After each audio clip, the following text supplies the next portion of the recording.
Welcome back, everybody, to the Mystical Rebel channel here on YouTube or on Patreon, wherever you're watching this. Glad to be back. Glad to have you all back. And we've got a special guest back.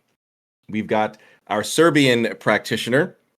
We're going to be discussing the intricacies of familiars in occultism, Balkan occultism, and Serbian occultism, as well as maybe some of the overlaps between Serbian occultism and Grimoire tradition, which, as we saw in our last conversation, there may be quite a few. So this should be a fantastic live stream. Welcome back, brother. How are you? Thank you. I'm doing good. Just not used to being awake during daytime, but I'm managing somehow. A night owl, are you? Yep, I'm very nocturnal.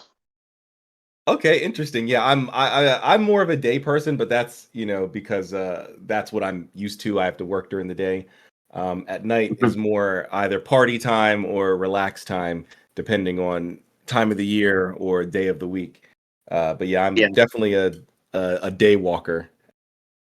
Yeah, for me, it's like nighttime is studying time, practice time, party time, just existing time, basically. Until I have to Nice. get a job after I finish college. Yeah. Yeah. I wish I was more of a night owl, but not these days. But that's okay. That's all right. Yeah. Yeah. So So, thanks for having me. Oh, yeah. oh yeah, no, man, go ahead. Sorry. Yeah, no, I was going to say thanks for having me on. I'm super excited to discuss today's topic. I think familiars are such a very underrated subject in the occult sphere. So I'm really, really, really happy to do a deep dive on the subject. I agree. I think the use of familiars has been watered down to the point where they're almost like accessories in the occult. It's like almost like something that, like a purse or like a handbag. It's Mhm. not important in the same way that we see in history, right? Especially here in the West. I'm not sure how it is over in Serbia and the Balkans, but here in the West, classically, witches were depicted with, a frog or a cat or a crow or something along those lines as it's familiar, right? Images of these witches, there would be some sort of an animal that was overlooking them in these images, watching over them, standing near them, and the implication was this was the familiar and it was assisting the witch in their work. But these days we don't have that. If people do engage with spirits, and that's a big if, because I believe, especially on TikTok, a lot of these people claiming interaction with spirits are lying. But assuming they're not lying, a lot of it is just deity work. And while there's nothing wrong with that, there's nothing wrong with deities.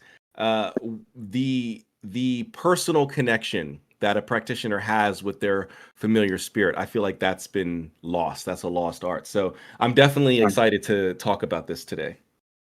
Yeah, you've touched on some really, really interesting points there. Like when you mentioned deity work, I think it's super almost I guess it's kind of obscure. It's an obscure discussion to have that maybe working with just deities is not necessarily the most practical thing you can do. And Agreed. it may sound very heretical, it might sound, outrageous to some people, but across many different traditions, including my own, it's commonly understood that you should be, as you're having devotional practice to a god, you should be getting familiars, personal spirits who are less, I guess, less busy to deal with you, right? They have, Right. they have their own duties, of course, every spirit does, but a god has much more to do, and no human can hold all the power of a god. Having a spirit that has more time to work with you, somebody that's exclusively worked by you and nobody else, and somebody who is like closer to this realm can be very, very, very practical, as opposed to just Exactly. working with the big famous spirit. Yeah. Exactly. And also, I feel like a lot of people gravitate, at least in the West, to deity work because it's quote unquote easier. And I don't mean that in a practical sort of way. I mean access to the information. right? Most of us grew up watching movies and TV shows that dealt with mythology, video games, right? So we all know who Zeus is and what he does. We all know who Isis is and what she does. We all know who Quetzalcoatl is and what she does. But no one seems to know about the other types of spirits out there that require more work, like the genius Loki, right? Or even something as simple as um, the elementals or the aerial spirits, right? People don't know about these things, and I think familiars fall under that category. It requires work, and in the West, nobody wants to work. Everybody wants everything handed to them, and Yep. I think that might be a big issue for people here in the West, especially the younger crowd, right? Why go and study up on these other types of spirits when I already know about the Egyptian pantheon? There's no need to go and learn about these other types of spirits when I know about the Romans and the Greeks and all of that. And I think that's the lazy way out in occultism. And I'm definitely not for it. Definitely not for it at all. Yeah, I agree. I also don't like that approach. So every take that I offer here is going to be my own perspective. It's Sure. not necessarily reflective of every Balkan practitioner, but if I had to make a bet, I would say that the vast majority kind of fall along the same kind of continuum, the same kind of school of thought, Okay. which is yeah, you should absolutely like the big spirits are very important, right? Mm. People will definitely have devotional practice and stuff around the Master of Wolves or the Shumska Maika. In English, this would be the Forest Mother, Troyan, and other figures. People would make pacts with them and create effigies and magical items that are under the auspices of these spirits. But it is commonly understood that you should gain familiars from these beings because they are more personal. They're your spirits, whereas the Shumska Maika or Trojan or the Master of Wolves is worked by many different people, and the spirit might be busy at certain hours, or you can't really, like I said earlier, you can't really you can't hog all of that spirit's power, right? Because it's a public spirit.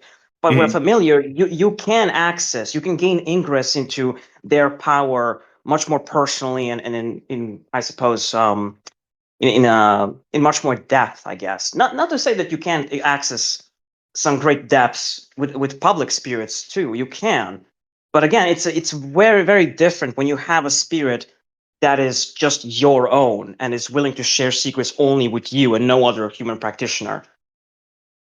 Agreed. Yes, agreed. So you said something interesting. I believe we may have touched on it a little bit in the last conversation we had. But in the Serbian tradition, or Balkan occultism, familiars, are they given to the practitioner by another spirit, or is this something that the practitioner has to go out and find on their own? It can happen both ways, actually. That's the beauty of our tradition. It's very flexible. You can go out in the wilds and you could come across a spirit. And if you know how to deal with that specific spirit, if you know the protocol, if you know how to win their favor, Mhm. you could potentially get them to become your familiar. Okay. But of course, it's what are the chances of some random person knowing the exact protocol how to placate an elf or a vila or samodiva, as we call them Exactly. around here, like so the safest way you can go about this is when you have some sort of elder, so some grandpa or grandma who is very experienced, and they teach you how to summon the big spirit, and they also like guide you a little bit how to procure a familiar, and then once you've established a significant amount of rapport with this bigger spirit, again, like for example the Master of Wolves, then you can get a familiar, and then from there you will be able to work safely and consistently and accurately with this new spirit that you've just obtained. But you don't have to have a human mentor. You can, if you know the ins and outs and the protocol, you could just go to the crossroads, summon the spirit, do it right, and get the familiar, and go from there. Okay. All right. Yeah, I would say it's pretty much the same here. I will say it's more common for people to obtain a familiar from another spirit. But you can certainly go out and if you know how to, contact and as you were saying, placate the spirits, you can certainly go out and make a deal with the spirit yourself. like a genius Loki from the local park or something like that, that no one's really Mhm. working with, and have that be your familiar, which I find fascinating. And I feel as though the more localized spirits, right? The spirits that are closer to you, not in a spiritual way, but in a location sort of a situation. I feel like these are the spirits that one should develop deep connections and deep relationships, excuse me, with, outside of like deities or angels or demons, mainly because these spirits are, how do I want to say this? These spirits understand humans and humanity more so than a distant planetary angel or a distant deity of the heavens or of the underworld or something like that. And I wish more people. Well, first of all, I wish more content creators like myself would make more content on those types of spirits. There's so many videos out there about gods and demons and angels, but there's very little about the spirits in your own backyard, right? The goblins and the gnomes and the elves, as you were mentioning. Yeah. And these types of spirits can be more beneficial than a god, because they are closer to humans and have a better understanding of our issues, our desires, our wants, our needs. Not sure how you feel about that. I completely agree, and it's such a shame that this kind of approach to spirits is so, I guess it's almost gone from the West. I feel like it. Hmm. And so you touched on something super important again, which is the land itself. The land is a very, very significant thing in magical practice. Getting to know, like you said, the local spirits, the elementals, the gnomes, the elves, can do wonders for your practice. Now, of course, you don't have to, right? But it's super. It's something that would really, really help out. There is just no reason why you wouldn't do that. You could gain Right. some really powerful allies just in your close proximity. And also, there are some spirits who might not want to manifest in other places, but they are more bound to certain locations.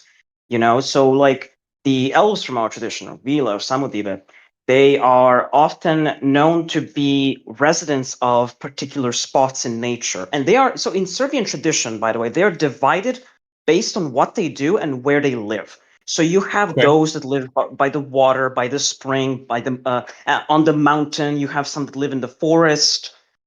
They're like, and some people interpret this as like them having uh, different families and kingdoms. And you can find a similarity in Arabic tradition where the jinn are divided by tribes.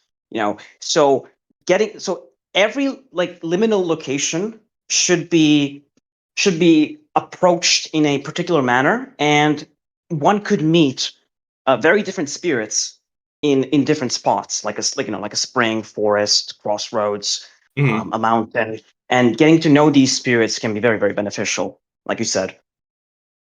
Agreed.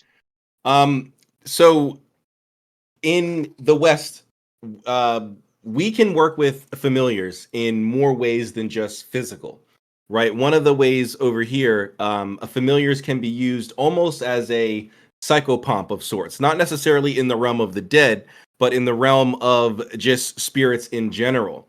Such as when one is astral projecting. If you are astral projecting and you want to visit a different dimension or a different realm that you might not be familiar with, for lack of a better term, your familiar could be a guide, right? Or could intercede on your behalf with other spirits.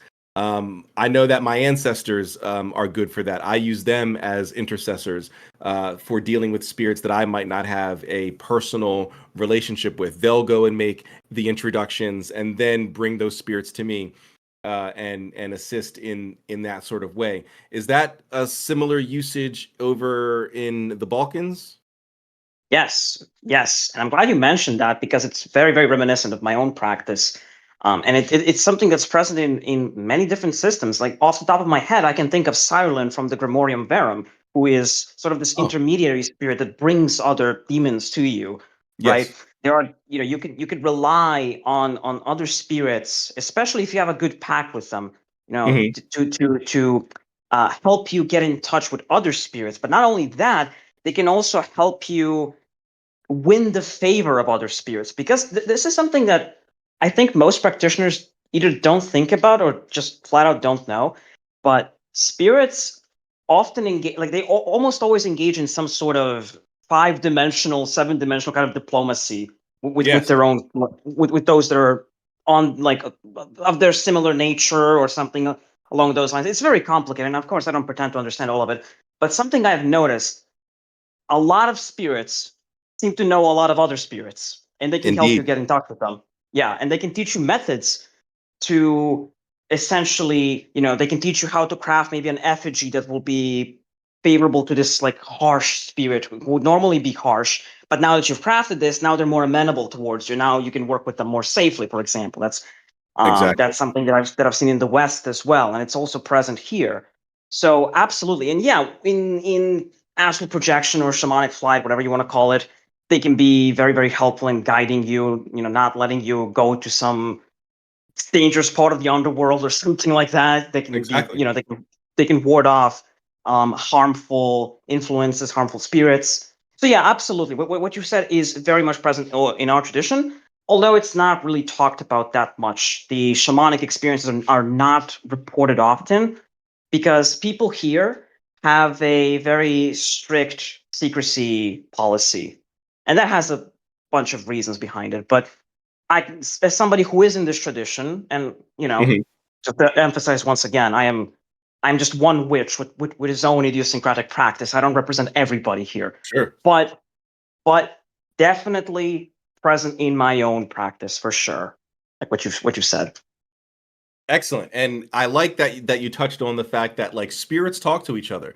They communicate. I like to tell my audience that like we have a spiritual credit score, if you will. And if you treat the spirits right, if you pay your bills, right, you'll have a good spiritual credit score, right? These spirits will want to introduce you to other spirits and want you to grow in your spiritual practice. Whereas if you don't, if you don't pay the spirits when you agree to pay them and all that other stuff, they'll talk. And when you try to contact other types of beings, those other beings may not be as willing to work with you because they've heard about you. They heard that you're the guy who promises to give them offerings and all that when you get what you want from them, but you never do, or you rarely do.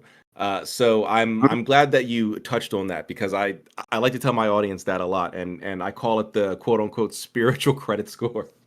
Yeah, that's a very good way to put it. I like that. I'm gonna steal that one. Um, I have a question for you now. Do Sure. you did you ever find in your practice or the practices of those where affinities with certain spirits can come at a cost with like negative scores with other spirits, if you know what I mean? Yeah, so not necessarily in my practice, but I do know of practices where if you are a member of this tradition or of this system, you're only supposed to work with a specific group of spirits, and outside of that, it's kind of forbidden. And maybe not from the outside, so like outside spirits, but the spirits inside. If you do venture outside of that group, the spirits inside are going to be very upset. I know this happens a lot in certain ADR traditions, where they prefer you to only work with the Nganga or only work with the Inkisi or something like that. And if you decide to go and work with I don't know, Great Bishamonten, who's like a Japanese war deity or something, they would be very not so happy with you. Now, I'm not sure on the opposite side. So the spirits outside of that tradition, if they'll see you any differently, I've never really had that sort of discussion with anyone, but I've certainly had people tell me that they're not allowed to work with, you know, I don't know, the spirits of the Grimoires. They have to stick to their Eshus and their Pombagiras, just as an example. I'm not accusing Kimbanda of being that way, but that's just an example, right? We're only allowed to work with the Orishas or the Eshus or the Pombagiras or the whatever. But me personally, I've not had that.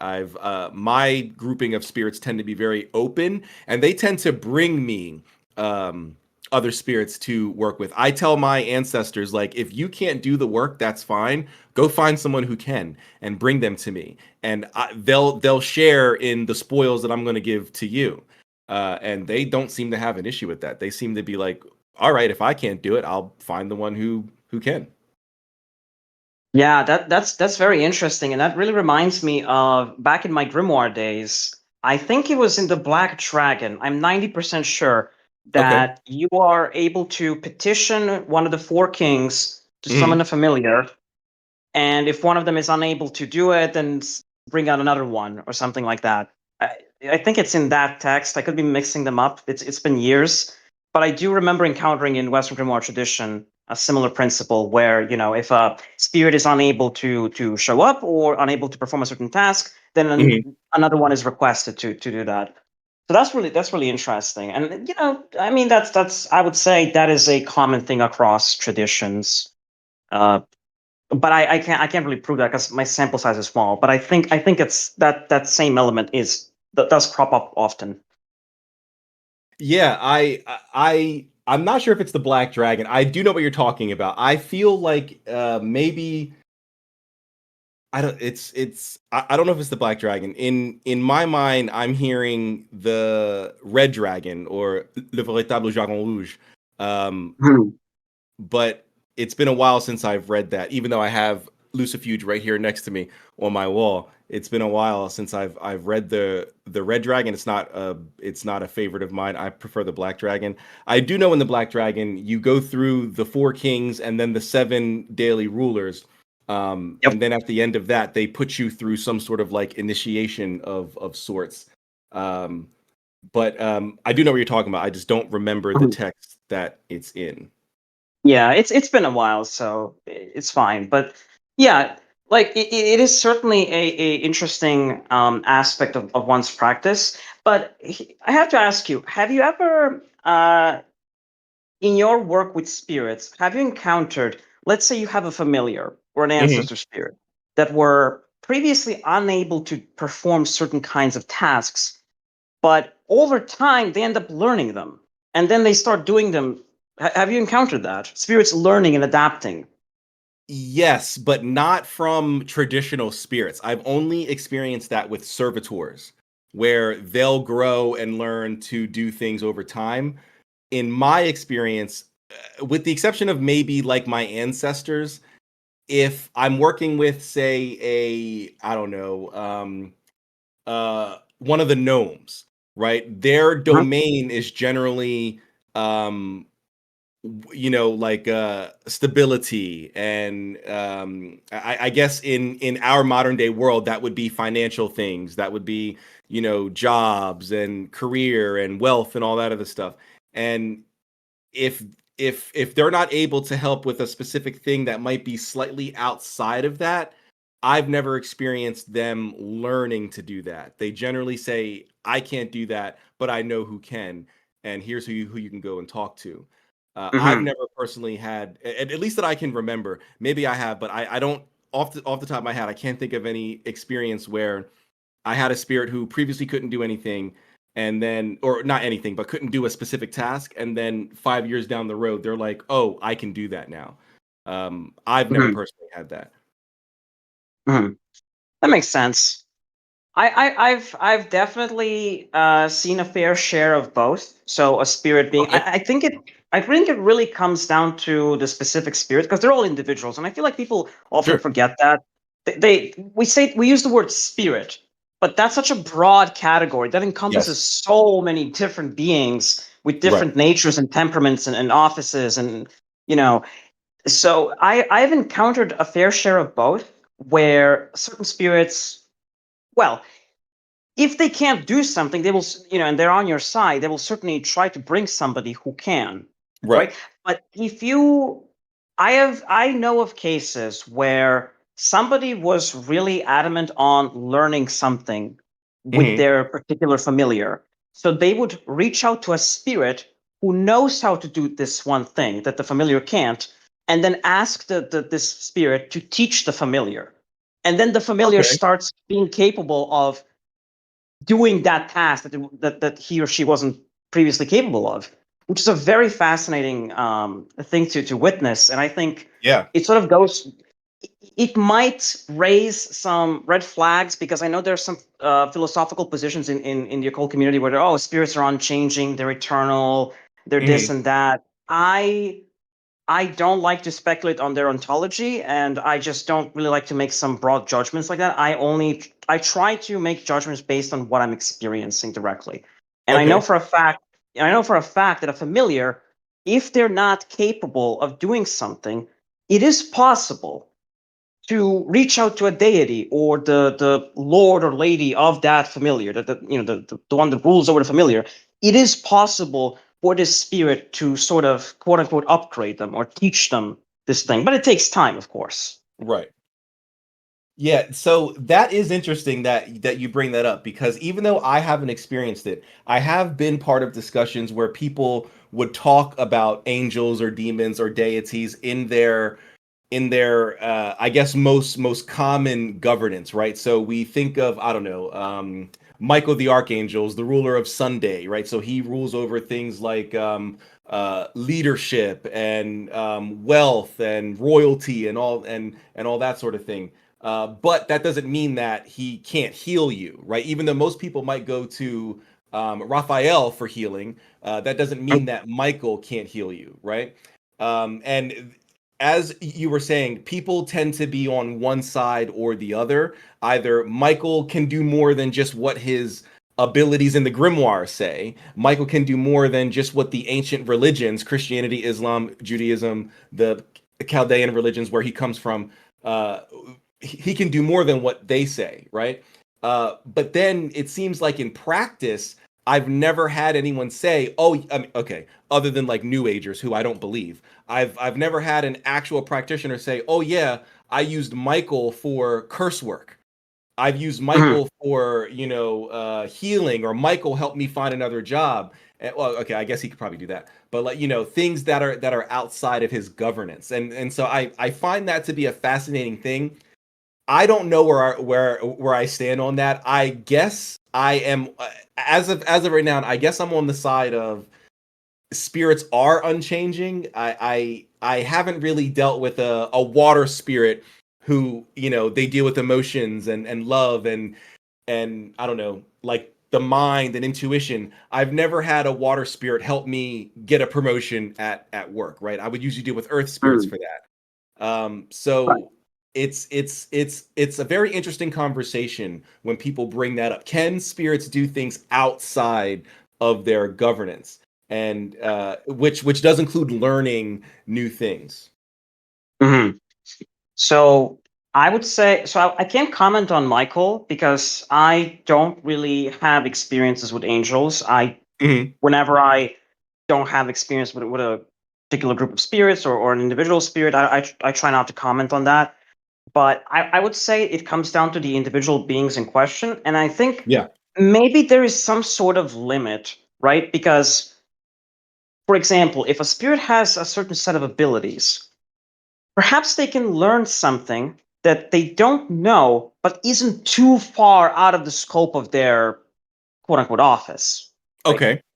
It doesn't have to be like some kind of extreme end, something that's like radically opposing to what they govern and so on. It Right. could be something that's like kind of peripheral, but they don't know how to do it per se, but they can learn. Maybe something that is a little more distant than peripheral, and something a little more distant than that. Perhaps there's like a spectrum of things. Maybe Sure. that's it. Maybe that's how it works. I don't know. But I've definitely seen some interesting cases of familiars being able to learn, adapt, and over time, learn either from their master Hmm. or from some other bigger spirit, or from some other familiar who happens to know this and the other familiar doesn't. It does happen, but they will certainly, because it does take them time to be able to learn these things. So Sure. in the meantime, they might just go, well, okay, go talk to this one, and they can do it. And then in the Right. meantime, this one could learn. And some spirits could probably outright refuse. Like, they have different temperaments, they have different Exactly. personalities. Yeah. Some spirits could be like, I don't care to learn that, and you can't make me. I'm not your pony. Some spirits could be, well, yeah. But some spirits could be like, all right, I see that this is very meaningful to you and you want me to learn this. Okay, sure. Or some other spirit could be like, all right, I'm I'm open for this. If this is part of our path, let's do it. It really depends on who you're dealing with. They're all individual. They're all Right. very different. And I don't like to like generalize. Some generalities can be made, but I don't like to just erase their sort of individuality in the process. No, yeah, that's a very smart approach. And that does bring something up though, something that I've asked my own audience, and I've had conversations with other content creators in the occult space that I've gone live with. I've done like roundtables and panels. So I want to get your opinion Uh-huh. on this. It's sort of what we're already talking about, but slightly adjacent. Uh-huh. So it's about the nature of spirits. So in the West, right, we have the genius loci, which are spirits of a place. Literally, it literally means the spirit of a place. And the place is almost always a natural place, right? Like the spirit that governs the specific lake, not a water spirit, but it's like a spirit that governs that specific area of the woods. And then there's another spirit that governs another specific area of the woods, right? But Huh. then you have cemetery type spirits, right? And in the cemetery in the West, we have something known as the gatekeeper. And the gatekeeper is usually the spirit of the oldest spirit in the cemetery. So the spirit that was there first, right? The first person buried in that cemetery usually becomes the gatekeeper. But a cemetery is a place. And if there are genius loci, which is a spirit of a place, would that make the cemetery gatekeeper not not a necromantic spirit? He's not a spirit of the dead because he rules a specific place. So would that make the gatekeeper a genius loci, or would that gatekeeper retain its nature as a shade of the dead, a necromantic spirit? How do you feel about that? If I'm being clear, if you need any more clarification, please let me know. I think I understood the question. It's a very fascinating one. I think it's very complex too. Yes, very And very complex. so I don't do a lot of graveyard work. I am Okay. stocked up on some graveyard dirt that I'm using in my magic, but graveyard work is not a heavy part of my practice. Okay. However, I could comment on spirits such as Vile or other types of spirits that are known to reside in particular locations, like the devils from our folk tradition, which are super fascinating. Hmm. They are so a spring, for instance, could be, there's a spring, and people can say, oh, there's a vila that lives there, an elf. And Hmm. they're exclusively female spirits in our tradition, almost exclusively. So Okay. there's a vila that this elf that lives in this spring, but the elf itself is not the spirit of the spring. It's a spirit that happens to live at the spring. But Okay. you could technically commune with the spirit of the water that is in that spring, if that makes sense. Yes. It's like they're separate individuals, but they are existing in a harmonious kind of relationship. That's how I view it. Okay, I like that. No one's ever given that a position before. I like that. So they're two separate spirits, but their governance might overlap since they're in the same location or a very similar location. I like Yeah. that. I think that's Yeah. a very logical way to approach it. Mhm. Yeah, that's kind of what makes sense to me, because like a lot of, again, because a villa that lives in a particular location, so be it Mhm. in a spring or a mountain or a forest, you could technically, if she likes you enough, you could technically get the spirit to manifest elsewhere. Mhm. So now this spirit has manifested in a different location.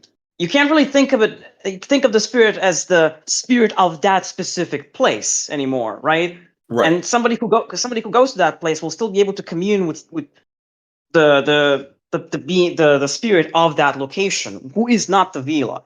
So that's kind of my observation on the whole matter. I think it's like a harmonious relationship between things, and I think that's a very common thing. I think a lot of spirits do share certain places, and depending on who is approaching for what purpose, they might come out, right? Right. So, in the case of I guess to use your graveyard example, I suppose, I think So I'll try not to pontificate too much because I haven't had these experiences. But I would imagine Sure. if somebody wishes to conjure the ghost, a particular ghost in the graveyard, one might have to go through the gatekeeper in or something. But if somebody wants to collect dirt, they might have to go through the ghost whose grave, so who is lingering in that grave. Because Right. like if you have a person who died violently and you want their graveyard dirt for some nasty curse, this I know a bit about because I have some spooky dirt. Same. But Same. so you would pay the ghost, you would pay the deceased from Hmm. whose grave you're taking the dirt. So Yes. you're going to this spirit. You're not going to some other being in the graveyard. So I feel like it really matters like who you're approaching, who is approaching, and for what purpose. I think that's what sort of kind of determines who you're getting to interact with. Does that make sense? It does. Yes. Yes. It does. Mhm. It's slightly different over here. Now you certainly don't have to work with the gatekeeper, but if you are aware of the gatekeeper, it's good. What's good what's the word I'm looking for? It's good practice, I guess. There's another word there that I can't think of it at the moment, but it's good practice that if you're going to work in a graveyard, to at least get the permission of the gatekeeper, right? It's kind of like I don't know how it is over in Europe, but in America, like there's movies like crime movies, right? And if like a cop from another jurisdiction is chasing a criminal and they go into a jurisdiction that they don't patrol, they kind of have to get permission from those other cops to operate there because you don't like this is not your area. You're over in that city. Why are you over in our city chasing the criminal? I know the criminal came here, but you should be calling us and let us handle the criminal. But instead, you came over here, and that's fine. But you have to get our permission to kind of work here. And so that's how it kind of works with the gatekeeper. You got to get their permission to like even enter the graveyard and leave them offerings. And then once you're in the graveyard, then you're kind of good to go, and you can then find the spirit that you want to buy the graveyard dirt from. Um, Mhm. but yeah, I do find that a fascinating dichotomy, which does lead me to a question. And it's going back to familiars. And I want to know this the Balkan occult practice on this. So here in the West, we have grimoire tradition, and in grimoire tradition, the most popular grimoire, other than the Key of Solomon, well, I guess it's part of the Lesser Key, is the Goetia. And a lot of people have this notion, it's usually people outside of the tradition, that when you call on the Goetic spirits, you're calling on that particular spirit. And even though you are, 9 times out of 10, it's not that spirit who shows up. It's one of his or her lessers. Um, that Mhm. spirit is usually too important to come and show up for little old me. So they send emissary or whatever in their stead. And in a way that emissary can be seen as a familiar, right? It's not yours, it's not your familiar, but it's a spirit that you work with to get to another spirit, sort of like an intermediary. um, I wonder if there's a similar thing in your traditions. If there is if there are spirits who you might be able to contact, but 9 times out of 10, you're not going to be able to contact them. They'll send someone else, and that someone else will then relay the message back to them, and they'll determine whether or not they want to work with you. So it's not quite like that because Okay. so one argument I would put forth as to why that is because the spirits in the Ars Goetia, they are sort of adversarial to the Karsus. They're not really benevolently Indeed. disposed. Indeed. I don't care what Satanists and demonolators say; those are not gods. Listen, every time, listen, I'll tell you the best argument I have against these people. Every time they say these are good gods, I just say, okay, well, your gods are afraid of my black handled knife. Okay, so. Exactly. Oh man. Fantastic. Fantastic. Glad you said that. but but yeah, so they're very prideful spirits, and I found that in my practice as well. Limited Mhm. as it was my journey in the Solomon tradition, but I've picked up on some interesting details there, which were later corroborated by much more experienced Solomonic magicians. But these are the spirits of the Goetia. They're very prideful. They have strong antipathy towards the Kartist. They Mhm. are some are more aggressive, others are more manipulative, but generally they just do not like you. Yeah. So it only makes sense that they will be sending, their subordinates. Sometimes these subordinates impersonate them. Other times they're much more candid. It really varies. But in our tradition, the way it works is if the spirit that you're trying to summon is, for one reason or another, is not able to attend you, maybe you're in a bad location, maybe the timing is not right, maybe there is a witness in the area. That's like a condition um, for several types of for several summoning rituals for different kinds of spirits. Yeah. You should be outside. You shouldn't be seen by anybody. The locations vary, but this is a general rule. They don't like to appear when there are witnesses around, like human Indeed. witnesses. So when a condition is not met, when they are not able to attend you, they will send messengers. Hmm. And this can happen in very strange ways. It can be a spirit that you know is there, if it doesn't outright material. Because I don't know if you've experienced this, but like locations do matter when it comes to spirit manifestation. When you're doing it outside, when you're meeting the conditions of a spirit, Yes. you're in the forest at night, they're more likely to actually show up so you can see them in front of you. Yes. Whereas Agreed. as opposed to you doing it at your home. Which is why, by the way, in our tradition, when you're reaching out for the first time to any of these big patrons, so Troyan, the Forest Mother, the Master of Wolves, and so on, you should meet them outside. The ritual is always done outside, the initial contact. So if a spirit doesn't materialize, animal messengers could straight up show up, and animals can start acting in very weird ways. Like Agreed. you could Yes. have they just show up, stare at you, and they're like not an animal that would be normally be skittish just walks up to you. Now there's another one and another one. They surround you and they stare at you, and Yes. you start getting like impressions and stuff. That can Yeah. happen. It's crazy you say that because I mean I've never had like a deer or a wolf or anything crazy like that. But squirrels are extremely skittish. You're not going to get close to a squirrel unless you're like in New York City or something crazy like that, Mhm. where they're used to humans. But there have been times when I'm out in the woods and I'm doing a ritual to, summon a spirit or even just to honor a spirit, to give an offering. And I've had squirrels like not come up to me, but I've had them like they'll initially run away, but then they'll come back and they'll sit on a branch and they'll just watch me.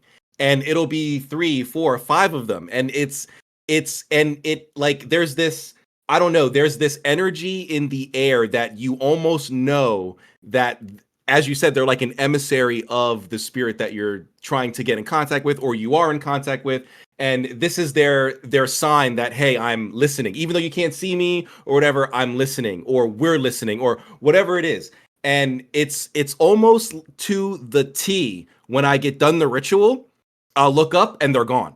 It's like Yes, it's the yes. craziest thing. It is the craziest thing. It's almost unbelievable. It's almost unbelievable to the point where it's like, did that really just happen? Because these squirrels were here when I arrived, but they ran away as they would. But then they came back to witness the ritual. And it's I don't know. I don't know how to explain it, but it's a very interesting, very uncanny type of a feeling that happens. And I'm glad you brought that up. I will. This is so awesome, and I had the exact same experience. I'm going to share my experience with you when I summoned the Master of Wolves for the first time. Sure. So I live in an urban area, and at this time, I was still talking to a close friend I had at the time who was really helping me get into Balkan magic. She was essentially like basically my mentor, except I didn't really inherit any packs. I wasn't a formal apprentice, but she was really like helping me like get into the tradition. She was very knowledgeable, very competent practitioner. It's the person I mentioned in the last podcast who was an insanely good seer. Okay. So yeah, this person. So I was like, okay, I'm going to go out for the first time. I've never done this before, and this was years ago. I was like, I'm going to go out for the first time on the crossroads. I'll find the nearest deserted crossroads I can. I'll be out like at 3:30 a.m. or something. I'll Hmm. bring offerings. I'll do the method, and I'll see if the Master Wolf shows up. Now, here's the thing: every Balkan witch I've spoken to, at the time who were helping me, who were my friends at the time. They told me the Master of Wolves, when he is properly summoned, he will show up very strongly. He will appear as this. He has several forms, but one form that they describe is he will appear as this like pitch black shape that's like tall, staring at you, and it's invoking like primal fear, lust, and hunger all at the same time. Very primal, very terrifying. Yeah. You know, and he's our folk devil in the tradition, one of the folk devils. So I was like, okay, that sounds pretty scary, and I feel like I'm gonna scream and run away because I'm a bitch. I've never done this before. But okay, so they taught me the method and didn't tell me anything else. So as I was going to the crossroads, I was like, okay, I told my main spirit, can you talk to the Master of Wolves and tell him not to scare me too badly.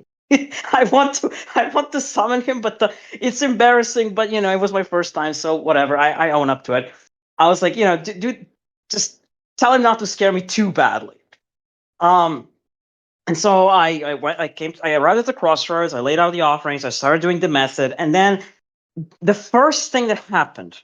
So I was not paranoid, right? Like I was kind of like nervous. I was like, oh, I never did this before, but I wasn't like scared, right? As I was going to the crossroads, and the moment I arrived at the crossroads, the moment I started like putting down the offerings, I had. Do you know that feeling when you're being watched?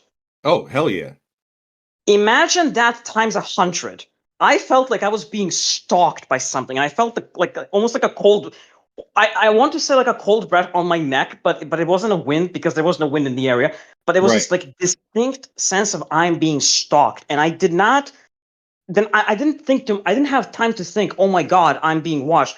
I instinctively like turned back, like I just snapped my gaze backward because I like my my subconscious mind picked up that there's something behind me, but I didn't have the time to process it. It was the most intense feeling ever, and I've had experienced being watched before. It was nothing. This was like times 100, and obviously nothing was there. So I was like, oh, okay. Whew. So I started like I resumed the ritual, and then I start hearing a wolf growl. Oh my I'm gosh. like, oh fuck. This it's so over. This makes no sense. I'm in an urban area. Why are there wolves? Why am I hearing near me? And I'm like looking around, but it was like coming above me somehow. And then I later learned one of his titles is He from Above. So I'm like, oh yeah, that makes sense. Ah, But I didn't okay. but I didn't know at the time. So I was like, okay, fuck, wolf growl. Okay, it's above I started like being a little bit like, okay, that's starting to get a little intense. But he didn't materialize. I didn't see him visually, but I knew that And then I start hearing footsteps behind me, little footsteps, and I'm like, well, what now? And I stop the ritual. I turn around and I see a hedgehog just staring at me. Like now, usually hedgehogs would like curl up or they would like avoid. They're scared. They don't they don't do these kinds of. They don't go up to you and they don't try to cuddle you or anything like that. They just kind of curl up when you approach them. But this one just approached me and just stared at me like it just didn't want to look at anything else. Just me.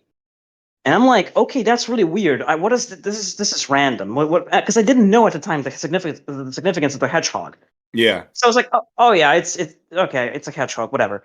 So I do the ritual, I make my request, and I turn around. I didn't hear the footsteps. I didn't hear it at all. Like, by the way, this hedgehog was really close to me. So if I were to see it, if I were to turn around, I would surely see it leave. Right. Right. Like shortly, I didn't hear any footsteps. I just turned around, like maybe a minute or two later, or something. I don't remember. It's been years, but it was a very short amount of time that I turned around. It was just gone, disappeared. And I was like, okay, that was weird, but I didn't think much of it. Like I was like, okay. So I talked to the witch friend who was helping me. I was like, yeah, I had this happen. He didn't materialize. I didn't see him, but I did hear a wolf growl like literally right above me. I did feel stuck, and there was a weird hedgehog behind me. And she goes, "Do you know the meaning of hedgehog in our tradition?" I'm like, "No." It's like hedgehogs are literally the messengers of the underworld. They are his eyes and ears. Oh I'm like, wow. oh shit, I didn't know that. And that same night, I had a dream about the request I made, and it did happen. Like the next following days, the request was fulfilled. but I did have the dream the same night. So that's how he communicated with me. Like, so yeah, that was the first experience. Fascinating. That is fascinating. And I'm glad you brought up the dreams, because whenever people talk to me about like their first interactions, excuse me, with spirits, they're always like, I can't see the spirit, I can't hear the spirit, I can't even feel the spirit. And I'm like, all right, well, first of all, you're trying to jump ahead. You can't even count, and you're trying to do algebra. Let's learn how to count first.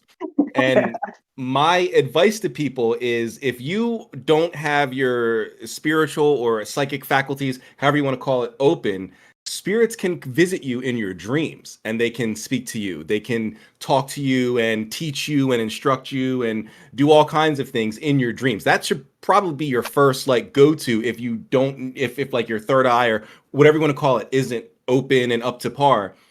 Dream work. You can talk to spirits in your dreams, especially the ones that are extremely close to you, like your ancestors or a familiar or even a servitor, if you made one of those using some method or whatever. Dream work is where and it's probably easier for them in the spirit, I mean, in the dream world, to communicate with you, because they can fully materialize, right? You don't have to look for subtle changes in the atmosphere, or like, you know, keep your eyes open for different things in your environment. They can fully appear as they will in the dream world and instruct you. But then Mm-hmm. then there's another problem where people don't remember their dreams because they don't have a dream journal, or they, you know, smoke a lot of weed or whatever, and they, you know, don't remember their dreams. But I'm glad you brought that up, that he came to you in your dreams. It wasn't this thing that happened in the physical world all the time. It's, I did a ritual in the physical, but the spirit manifested to me in the spiritual. And I think that's an important thing that a lot of people either don't know or forget. Yeah, in the case of the Master Wolves, it was a bit of both, because the feeling of being stalked, that wolf growl, that was so unmistakable. Like, that Yeah, was just, there were no dogs, and it was completely abandoned. Like, there was just nobody. I was looking everywhere. There were no dogs, just nothing. And yeah, I know how wolves sound like, and so I was literally, it was basically physical as far as I'm concerned, as far as my ears are concerned. You know what I mean? And it was like loud. So yeah. it did kind of freak me the fuck out, but I didn't see him, and there was no like, I wasn't like talking to him. There was no dialogue, and there were these like signs that he is present, and I feel like Sure. this was his way of saying, okay, you're asking me not to scare you, but I also want to prove to you that I'm listening. So here you go, just enough so you know. Because I was super Right. paranoid. I was like, I don't want to make anything up. I was super like rigid with how spirits should operate and stuff. So I'm glad that he like gave me these little signs. But there are cases, and I did have experiences where spirits, as far as I could tell, I couldn't perceive anything, but Mhm. the request happened, the Right. results were potent, and I am of the opinion that the spirit doesn't necessarily, you don't necessarily need to have a spirit manifested fully in all of your sensory modalities for you to get really good results. You don't necessarily need that, and they can Right. communicate through other ways. Indeed. Yeah. But I would say that it's so. One thing I was taught, um, and this is a message especially by my primary spirit, which is to remain open to different modalities. This is so important. Yes. Like, being open for because funny enough, if you loosen up, if you lighten your heart to other forms of communication, you will start getting the kind of communication that you were already seeking, like the very clear messages. You're not going to start getting, like, if you're doing things correctly, if you're practicing with the right spirits and they're helping you, and you lighten up, you will get that clear communication by being open to more subtle ways of communication. And if you keep thinking like, I must see it in full 3D, otherwise I'm role playing, I'm delusional, you're going to shut yourself out. You're going to shut yourself out to the spirits, your other senses. I don't know what to call them. We don't have a word for them in our tradition, but like these other senses, whatever, spirit senses, they are very sensitive to a lot of different factors. And if you open up to more forms of communication, they will start to sharpen, and you will be able to perceive more and more clearly. Yes, agreed. There's quite a few rituals over here in the West that people can do to sort of I guess up their psychic or their spiritual awareness, right? Because in my experience, right, even with grimoire tradition, 9 times out of 10 the spirit is not going to appear in front of you in the same way that like my computer screens are in front of me, where I see them, they are here, I can touch them, I know that if I call over someone and go, look, there's these screens in front of me, they'll see them too. 9 times out of 10 the spirits are not going to appear that way. However, it doesn't mean that they're not there. And I think a lot of people make that mistake. They go, I did the summoning, but I don't see anything. Okay, but did you feel something? 9 times out of 10, Uh-huh. if a spirit is present, you'll know it because there will be subtle shifts in the atmosphere. Things will be different than what it was when you first arrived and you first started the ritual. For me, the air gets heavy and thick. It's like almost like it's a little hard to breathe almost. And that lets me know that there's another presence here. There's something else here that's thickening up this area here. There's feelings of being watched, right? There's feelings of being followed, as you were saying. Sometimes you might hear things if you're outdoors. You might hear like it could be a still day, it's or a still night, right? No wind, yet you hear the bushes moving as if something was, like the wind was blowing or something was moving through it. And it could be an animal, but that animal could be an extension of the spirit that you're contacting, right? Kind of like what happened to you with the hedgehog. And so I certainly agree. I think people don't know because of they've got inadequate training or inadequate learning material, TikTok, YouTube, things like that, or they're Yeah. reading the wrong books, or they might have heard of it, they might know it, but they forget because they don't have anybody drilling it into their head. They're reading the books that say the spirit appears like this. Well, Mhm. what if the spirit doesn't appear? Like, now what do I do, right? And they don't know what to do. So I certainly agree with what you're saying. Yeah. So yeah, in some cases, it is good. It is a good idea to do a ritual again and repeat it until sufficient communication is established. Sometimes that's a very good idea. Yes. But I have noticed, and I have known people who have had tangible signs of presence. And by the way, they were completely new, so I don't expect them to perceive a spirit, you Mhm. know. And they had these tangible signs, and they describe them to me, and then they go, "But I don't think he was there." Like, what do you mean? What do you mean? Like, you were alone at home. You were hearing Oh my footsteps gosh. going to your room. You felt a wind in close. I'm sure you experienced this as well. Like winds Yeah. in closed spaces that behaves like no other wind does. Your windows are closed. All the doors are closed. The wind comes from a direction that's like opposite from all of it, like opposite from the window or up, and it starts like moving, like circling around you like a shark, or in you just feel. And sometimes it can come as strongly as a storm. Like you Hmm. feel like a little windstorm in your room, but nothing gets blown away, and there's no window is door is open. You have these tangible signs of. I've experienced that as well. Like these like literal windstorms in closed spaces, but there's like nothing is open, nothing gets blown away. But I'm perceiving this really strong stormy wind. And you have some people who experience that and go like, oh, but it was just nothing. It's like an Oblivion. If you play the fucking game Elder Scrolls Oblivion, like, oh, must have been the wind or something, and just move on. Like okay, dude, I don't know. It's Oh so man, Elder Scrolls. yeah. It's just so frustrating when you hear things like you did it right, damn it, like ah. Yeah, But yeah, the thing for me, most commonly for spirit appearances, right? Will be the change in the atmosphere. That's probably the number one thing that happens to me. But also, I notice whether it's day or night, it almost never fails. I'll see things in my periphery that when I mm-hmm. turn to look, there's nothing there. But in my periphery, I see I don't beings, shapes, I don't know. There's some sort of energy in my periphery that I can see when I'm not looking directly at it, but the minute I turn to it, it's not there. And it only happens when I'm in the middle of ritual. It's never when I'm just gallivanting in the forest with my friends or whatever. It's always dead center ritual. there will be Mhm. things moving in, just right at the edge of my vision. And then I look and it's not there anymore. But then I'll turn away and it'll be gone for a while. But once I get back into the theta gamma sync or whatever you want to call it, the altered state of consciousness, they're there again. And I think that that's a pretty big sign that something is present and people need to pay attention to that. And I don't think that they do. I think that there's a lot of signs that people miss, that spirits are present. And it's a shame because then what they'll do is they'll close out the ritual and not dismiss the spirit. Oh And yeah. now the spirit's just hanging around like, well, what do you like? You called me.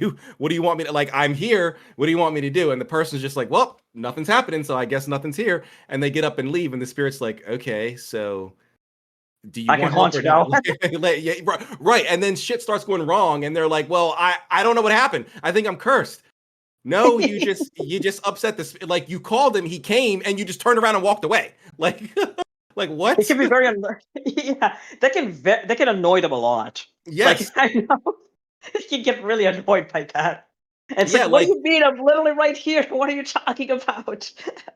exactly. Like as above, so below. If a friend called you and told you to come over, and then you came over and they answered the door and let you in, but then they just left, you'd be like, what? Like, then why'd you call me over? Spirits are the same way. Like spirits are the exact same way. Yeah, exactly. But the sad irony in all of that is if people were to accept these signs and slowly work on their seership, just Mhm. being open, they will start getting even more obvious signs. Like the more you're accepting of these things, these omens, and the more you practice your seership, which it can be in the form of asking a spirit to answer a question or to give you a vision. The more Mhm. the more spiritual stimuli you're exposed to, the more refined your senses become. So the more you do this, the more you're accepting of these signs, the more clearly you're going to perceive them. Like the next thing you know, you might, like in a couple of months, you might be able to now hear them much more coherently and very like clearly, and are able to receive information that you otherwise couldn't have known possibly. You could learn Exactly. spells that way, which is a very important thing. The spirit communication is super crucial, by the way. It is in our tradition. I mean, you do have mentors and people like teaching you spells and stuff, but the Sure. ultimate end game, in my opinion, and the way I was taught by the people who were helping me, is the ultimate teacher would be your main patron, your main spirit. You will learn the most powerful spells from them. All of the spells that the old people teach you, they are taught by some spirit, either their spirit or some spirit worked by their, somebody who came before them or something. So, being able Amen. to communicate, yeah, being able to communicate with them is super important for your practice, because that's when you'll really learn how to affect reality. You'll learn the best spells from the spirits themselves, if they're on your side, if they're good spirits that you're practicing with, not gazing at the sigil trying to call Belial or something who already hates your guts and asking him for a spell is probably begging for a disaster. So I don't recommend that. But Yeah, I wish I would have learned that earlier, right? I didn't learn that like you should have relationships with the spirits and speaking to them directly will yield you a million times more benefit than reading it from a book or watching the Mystical Rebels content or someone else's content, right? Learning directly from a spirit. And it's so weird because people will come into my live stream and they'll ask me all the time, what's a spell for this or what's a spell for that? And I'm like, I don't know. I don't get my spells from spell books.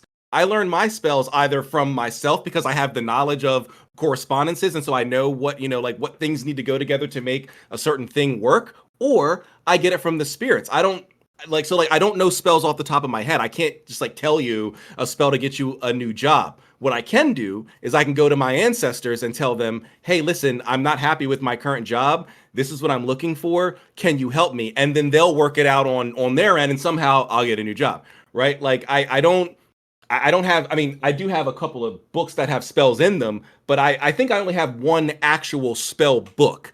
Other than that, I don't get my spells from books. I learn directly from the spirits themselves. And people find that such a like a weird out there concept. And I'm like, what? Like where do you think the people who wrote these books got their spells? Or even if they got their yeah. spells from someone else, someone somewhere down the line got their spells from the spirits, right? And Yep. I don't understand why people find that like a whoa, that's so cool. It's not. That's how it works. It's cool, yeah, but it's not cool in the way that they mean it. It's just the way it works, and that's how you should probably be doing it too. And they're like, oh no, I just want to get it out of a book, and I'm like, well, that's why your magic isn't working. That's why it's been 5 years and you still need to watch my content because you don't know what you're doing and you're getting your spells out of books. So Right. Yeah. Like I completely agree with that. And my so this goes we can tie this into the familiar topic. When you have a familiar who is like really benevolently disposed towards you, and this is a spirit that only you work with, nobody else, mhm. this spirit will either knows you really well or is actively studying you daily, and it can give the spirit can give you really good customized spells that work best with your nature, your Mhm. environment, so on and so forth. That's why. So again, you can do this with bigger spirits. Like I could work with the master wolves for these kinds of things as well. But I can never hold the entirety of his power. He is a spirit that helps the downtrodden. He is the spirit that punishes oathbreakers. He has many wild hunts. He is a busy spirit, helping people, healing, protecting, cursing the wicked. He's always on the move. He's the wanderer, right?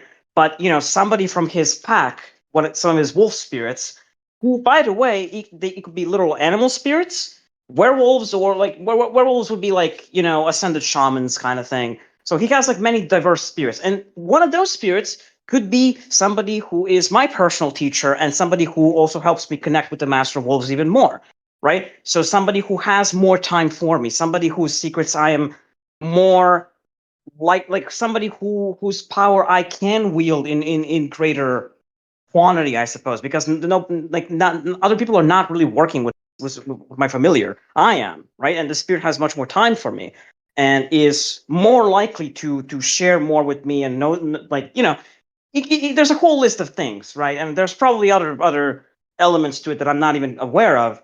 But I have noticed in my practice when you have personal familiars, they can really help your practice by teaching you spells, by being more around you. They're more frequently around you.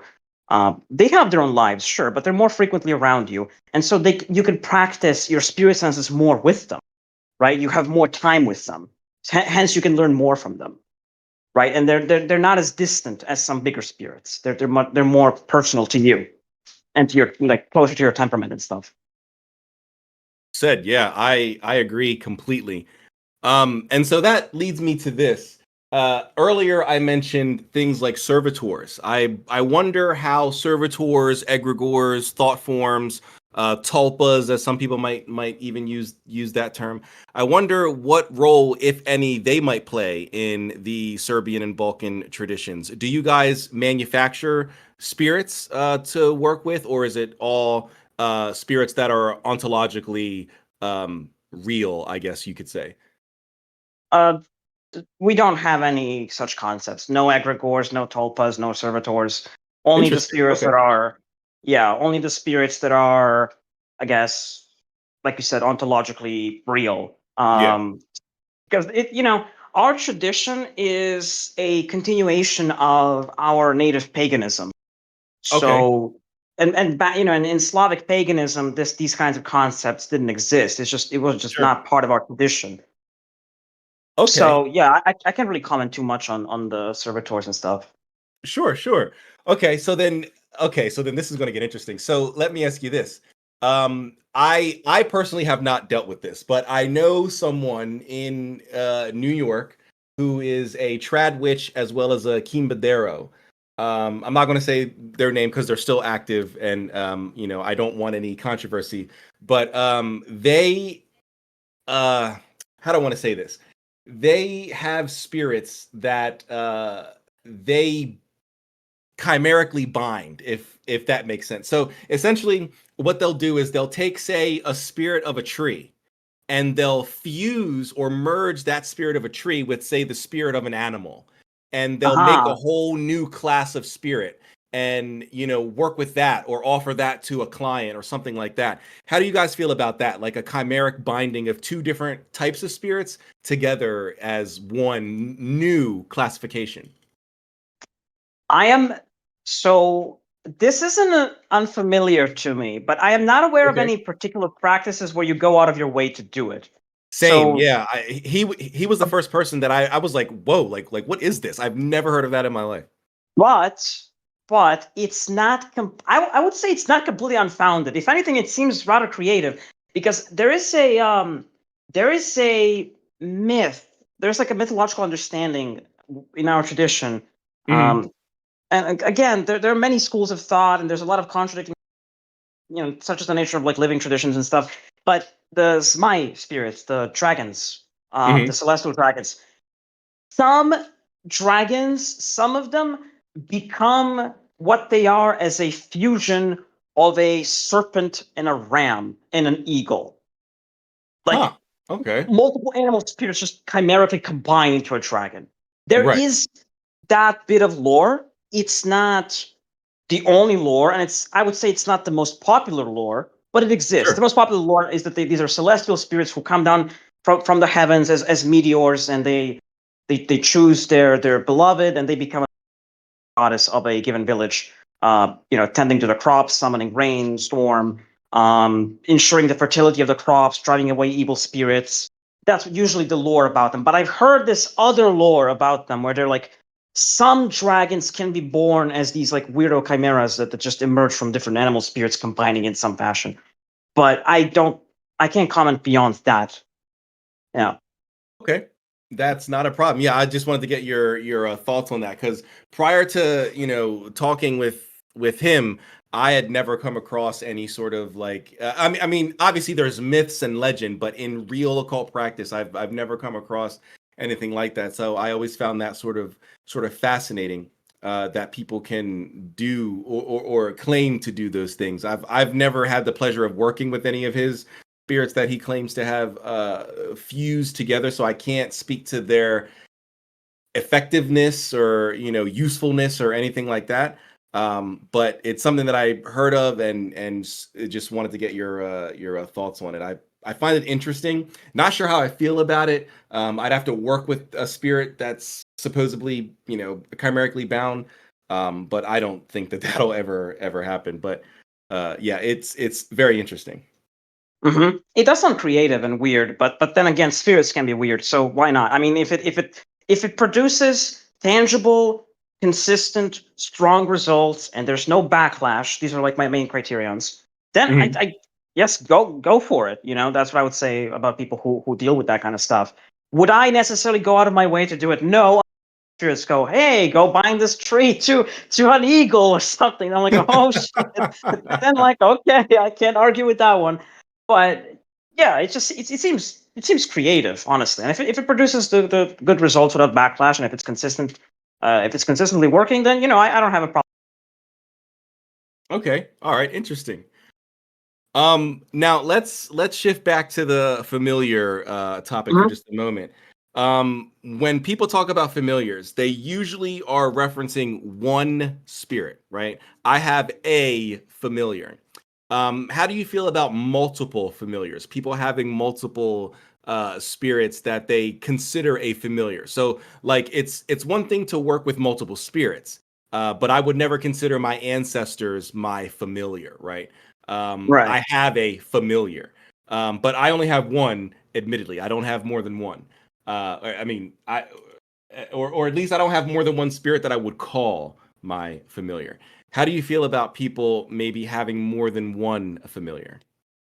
I guess it first boils down to semantics. What do we mean by familiar? So Okay. I've come across people who use the word familiar as synonymous as with patron. Hmm. What's your Interesting. definition of familiar? What do you see that as? So mine's very specific. It's a spirit that is either given to you by another spirit or that you go out on your own and use whatever method to find that is compacted to you to assist you in your magical practice. And so in that case, it's not a deity, it's not a god or a or an ancestor or anything along those lines. It's any other type of spirit that you can go out and make a pact with to assist you. But I don't want to use this word, but I don't know any other word to utilize here. Almost in a damn, I hate this word, but almost in a subservient sort of a way. They're not gods. They're not like above you or above any other type of spirit, but they are contracted or compacted to help you further your spiritual practice. Right. So by that definition, we just go nuts with it. Some people just go nuts. Like they would Okay. get like a bunch of like dozens of familiars from the same spirit even. People Sure. do that. I'm aware. Some people, again, it depends on some people, because having a spirit is a lot of responsibility, It is right? Like a lot. yeah, you need to make offerings. You also could be going out of your way to, to make altars for them, some sort of vessel for them to manifest better, to learn from them, and so on and so forth. So it is a lot of responsibility. Some people, typically have one or a few, and I know of people who have dozens and dozens and dozens of them. So it depends on the personal preference and the person's path, but it's absolutely a thing where people would have a lot of familiars. However, there's always that one spirit that's like the main one, Right. right? So you can, like, I've seen people from around here, if they speak English, because sometimes I'm curious, like when I meet our practitioners, I like to ask, like, for terms, like if they can translate them to English, or from English to Serbian if they're not from Serbia, like if they're from Bulgaria or Greece. So we're speaking in English. So I asked them, okay, how would you use this word in your language, right? And I've seen some of them would straight up use the word patron or their language's equivalent of that word for spirits Interesting. that are just like big teachers, not necessarily the main one, but they would also have this notion of one being above all for them in their practice. If that makes sense. Okay, yeah. We sort of have that in the West. We use patron as like the mains. Well, okay, usually you use patron for a deity, like your patron deity would be the deity above all other deities in your practice. So that makes a lot of sense. Hmm. Yeah, over here it can be used for a not like a non-deity, like just a spirit. Um, Okay, like sometimes patron is synonymous with like the main familiar.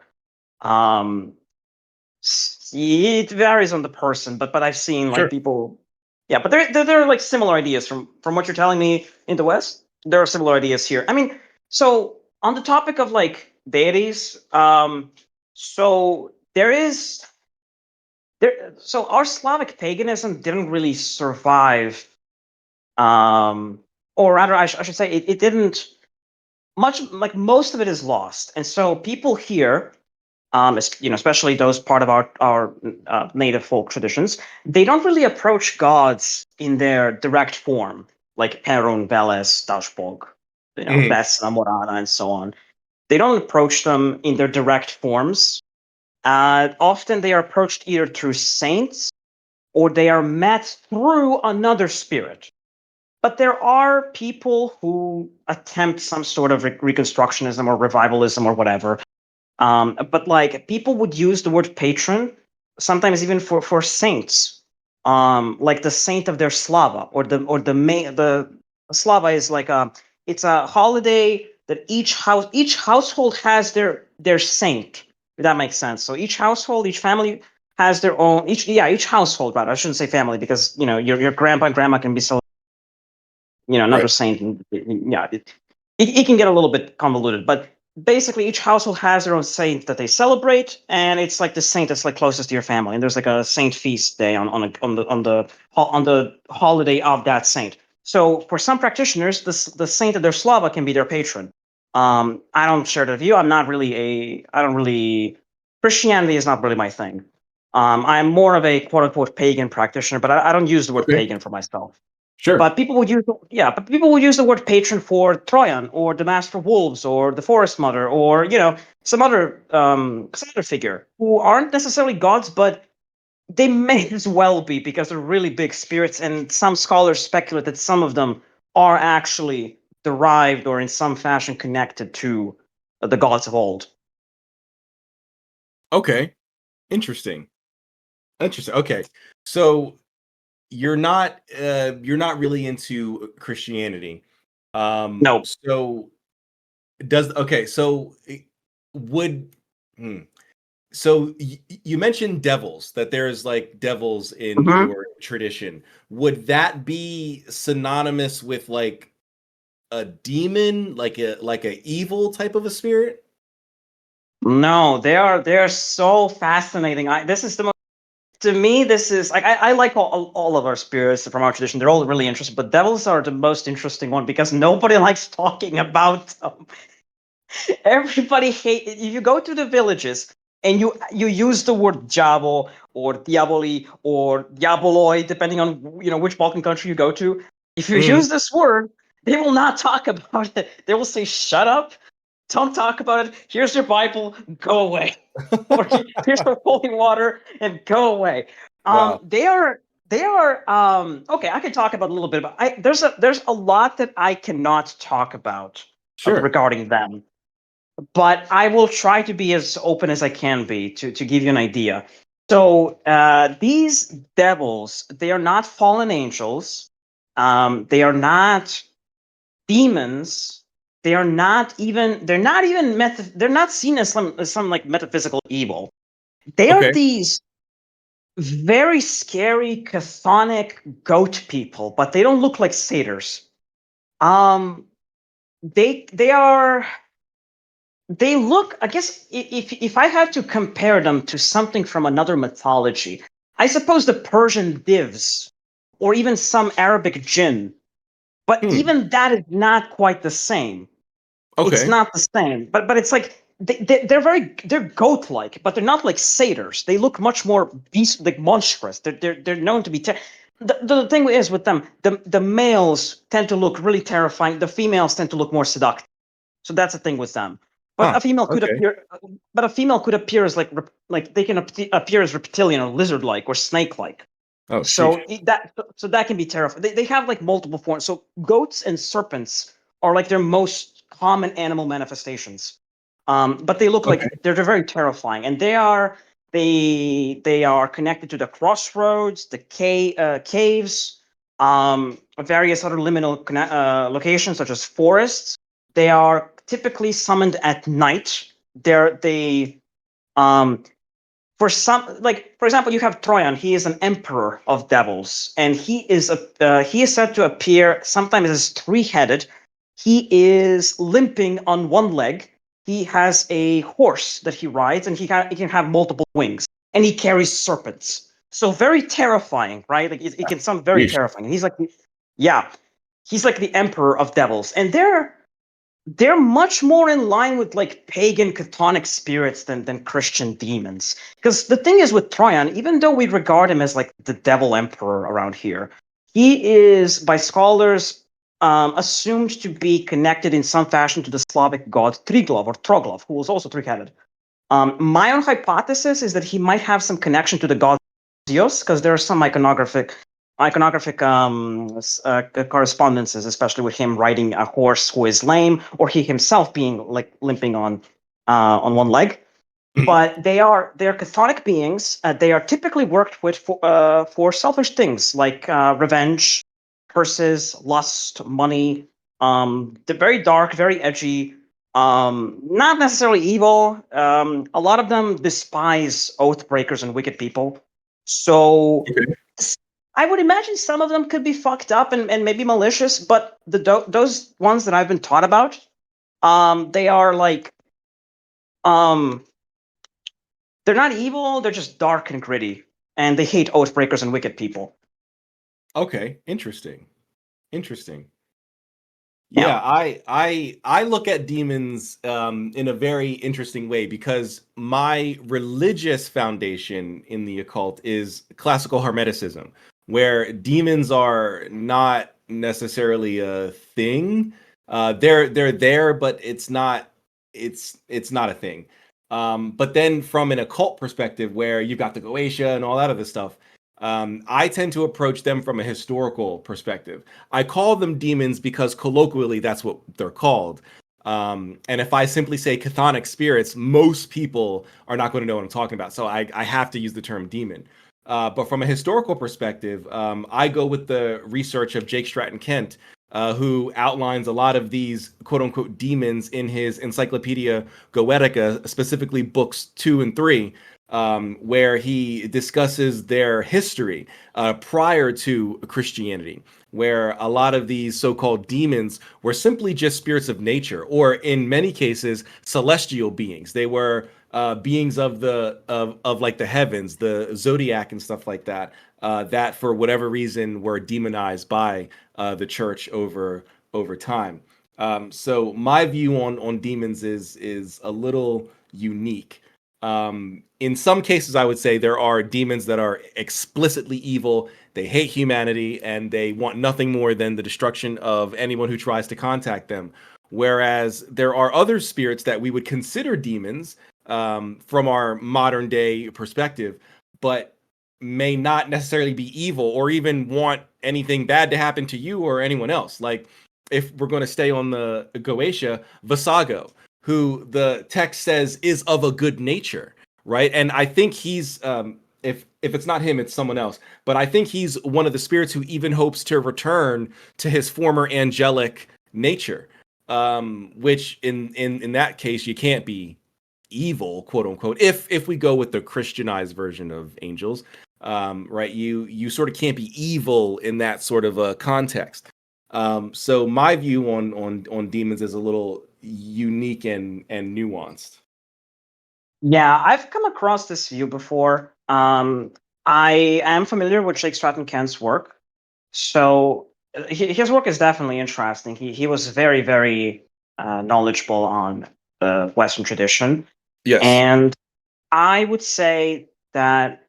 So I think it's very important to understand the academic context. Like understand the history. Like again, many witches here in the villages, they don't really care about the ontology of spirits. They just care if they work well or not. But Right. like as somebody who is interested in all these sort of things, like you, it's fun, it's interesting, and sometimes it can be significant and important to learn the origins and histories of these spirits, because sometimes a spirit might give you a dream or communicate with you while you're awake, giving you some tidbit about their history that you didn't know about. Now you start going into this whole rabbit hole of research, and now you'll find out that was actually true. So that kind of stuff is really cool to see. But I would also say it's important to make a healthy separation between the academic information and what is true in practice. So maybe some Mm. of these, like, I would never treat Astaroth as Astarte. I don't consider Thank those. thank you for saying that. I'm sorry They're not. to Yeah. cut you off, but thank you for saying Go that. ahead. I hate that connection where people make this what I call false etymology. Just because they sound the same does not mean that, just because they both start with AST does not mean that they are the same being. And it's crazy because there are popular authors, popular magicians like Carl Poke Runyon, excuse me, who's out here perpetuating the stereotype that Astaroth is Astarte. And I'm like, even if that's true, you need to provide some sort of foundation other than they just sound the same. Oh, well, Astaroth, Astarte must be the same. No, that's not how language works. There are many words in French that sound the same as in English, but have no connection to each other. Like I don't I hate that connection. It bothers me to no end. So I am so glad that you brought that up. Sorry, continue. No, it's all good. Yeah, I really hate that. Like when I was new to magic, like many years ago, I was like, I started off with the demons and stuff, and I thought, oh, these are just demonized gods. But it never made sense to me. Like, why would they be bound, but in the name of Yahweh and the angels or something? Like that never made sense to me.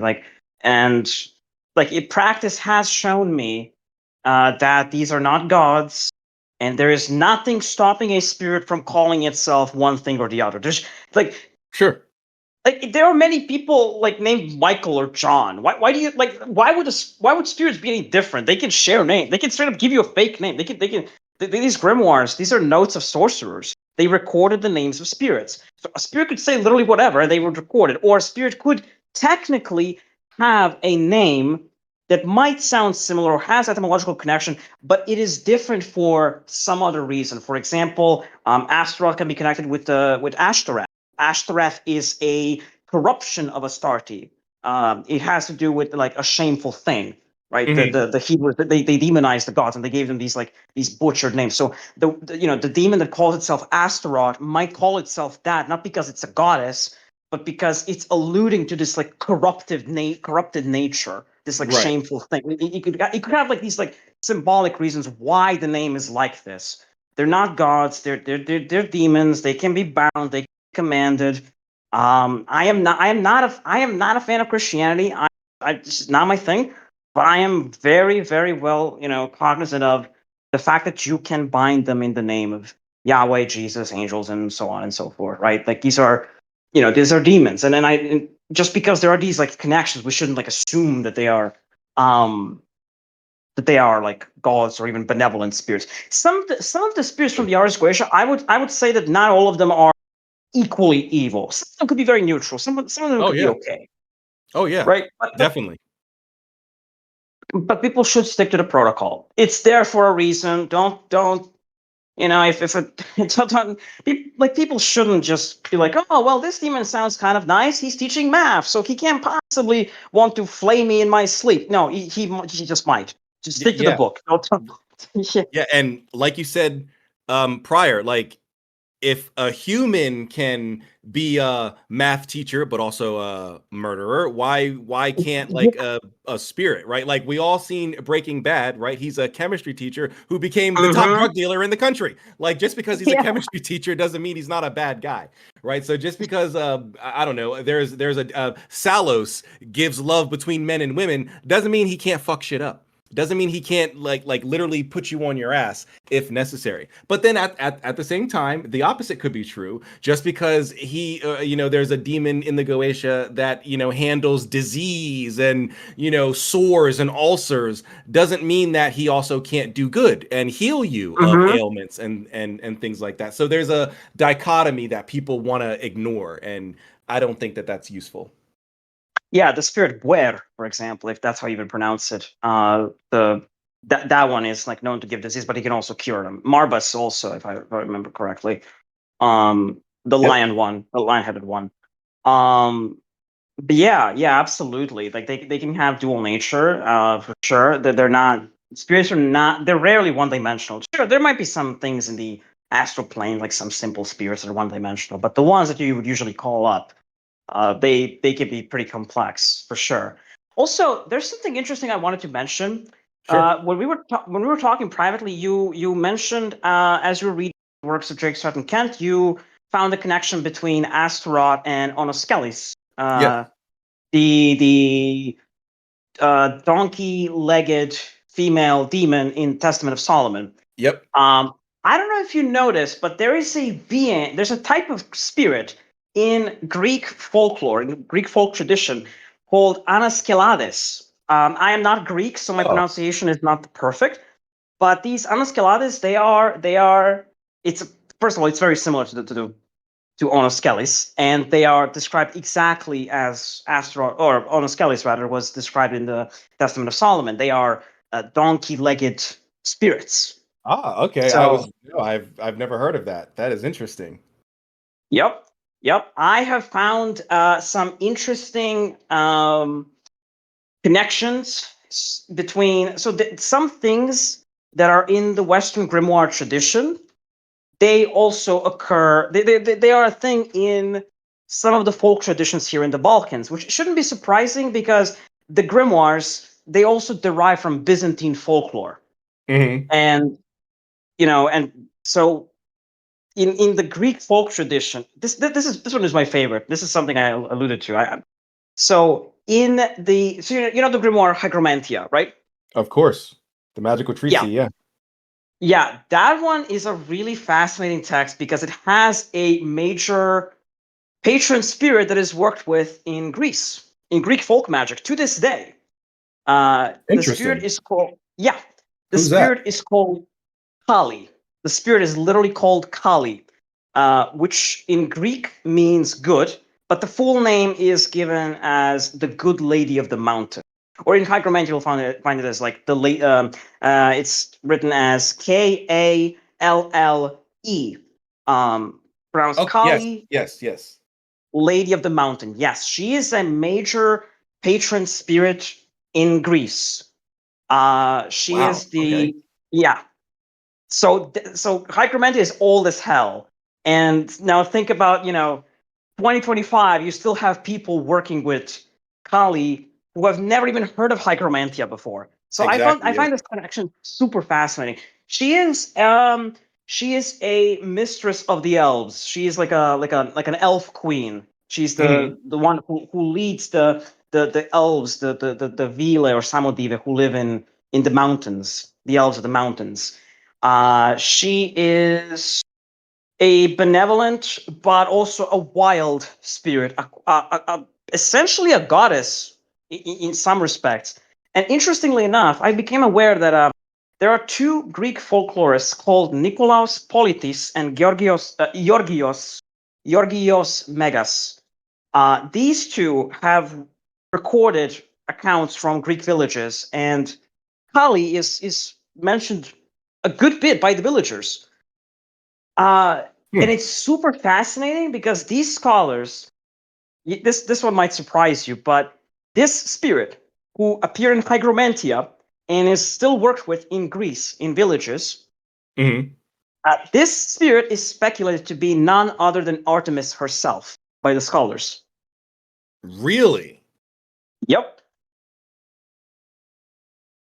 Yep. Okay. I'm gonna have to do some research on that. That is Hmm. fascinating. If you speak Greek, it will be even easier. But if not, you'll Unfortunately, have I yeah. don't. Yeah, same. So I can't read Nicholas Politis's works, but by Georgios Megas, there are, I think there are some of his writings that are in English, and Okay. hand sources that cite him, um, that talk about this. But it's super fascinating. I had a friend from Greece who told me about the works of Nikolaos Politis and Georgios Megas. He was doing a lot of he was a folk witch.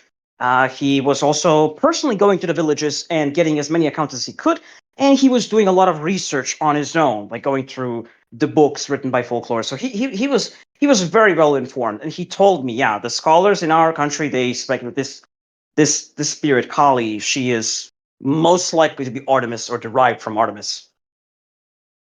Interesting. Okay, yeah, I'm definitely gonna have to look into that, and hopefully, I can maybe find some English works that might dive into that a little bit because I've never heard of that. So that would be something that Mhm. I would love to learn more about and dive into deeply. That is fascinating.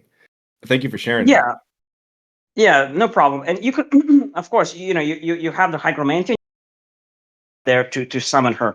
She can in the Hygromantia. It is said that she can only be summoned on the 1st of August. I don't know if that is the case for the Greek folk practitioners, those from the villages. I don't know if they all agree on this. Maybe she can be called on more often. What I've known, like the person I've known, seems to be uh, seems to show otherwise that the spirit can be called more frequently. But I'm sure there are.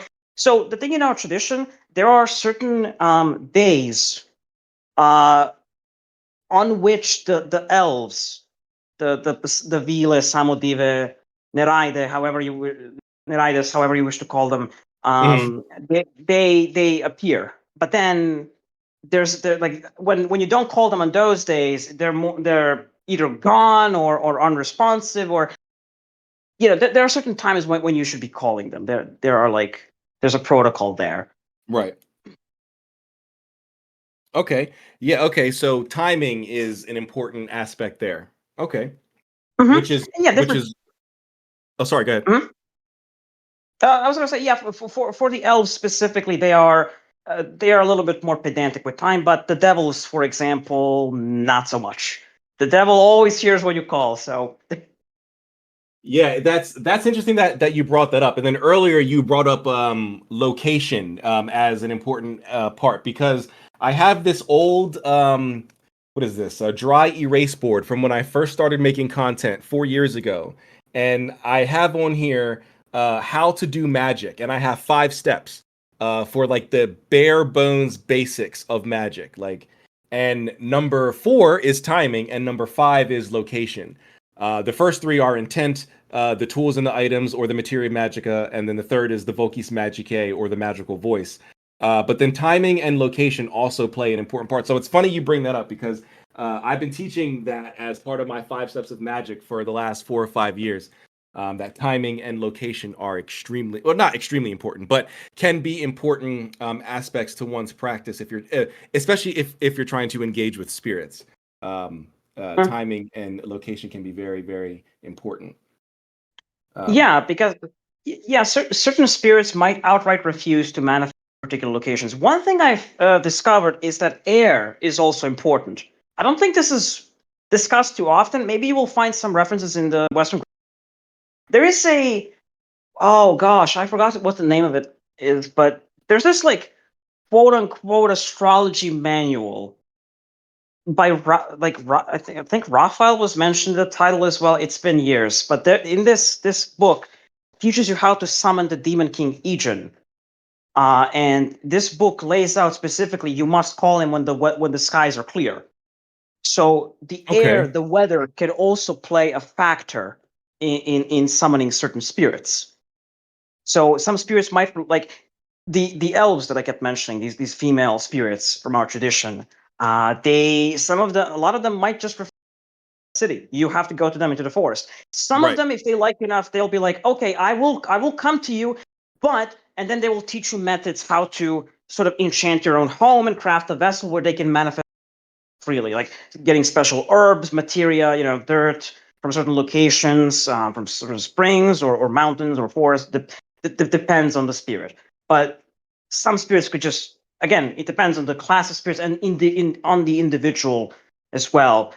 They might just be like, okay, I don't want to manifest in this shitty air that's polluted and where there's a lot of electricity and there's a lot of people and there's not enough trees, not enough forests, no spring around. I'm not going to show up. There are spirits like that for sure. So location, it can be very, very, very important, crucial even in some cases. Excellent. All right. Well, we are coming up on 2 hours here and almost the end of our time together. But I do have one more thing I want to talk to you about before we close out here. You had mentioned that there in Greece that there is a being that scholars consider to be the goddess Artemis. And so I wonder, in your traditions, what separates a god or a goddess from just a general but albeit powerful spirit, right? What separates someone from being, and I do mean like a little g god. I'm not sure if you guys have like god, but I don't mean like some overall arching creator deity. I mean, what would separate a little g god or a spirit from being a little g god from just being just a general spirit?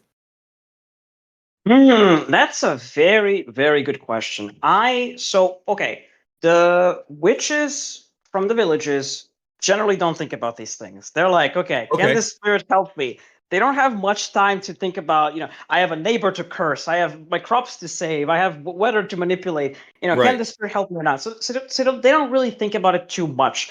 But there is you could probably measure this by the level of fear and respect they have towards the spirit. So, like, when the master of wolves is literally called the one from above, they don't just they don't utter even the name or the title. They just say, "Oh yeah, the one from above," and don't speak about him during his time. So you can get a pretty clear idea how they view him. Like, Right. So definitely, I would say.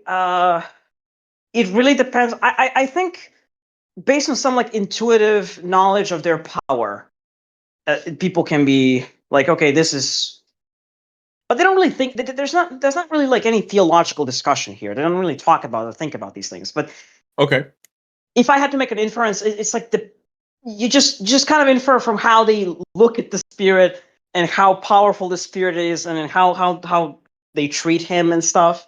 So if you were to like, although a some illiterate grandma or grandpa might not be a theological discussion. If you observe their behavior, they're making sacrifices or offerings to the master wolves on these specific days, and they speak about him as the one from above. You Yeah.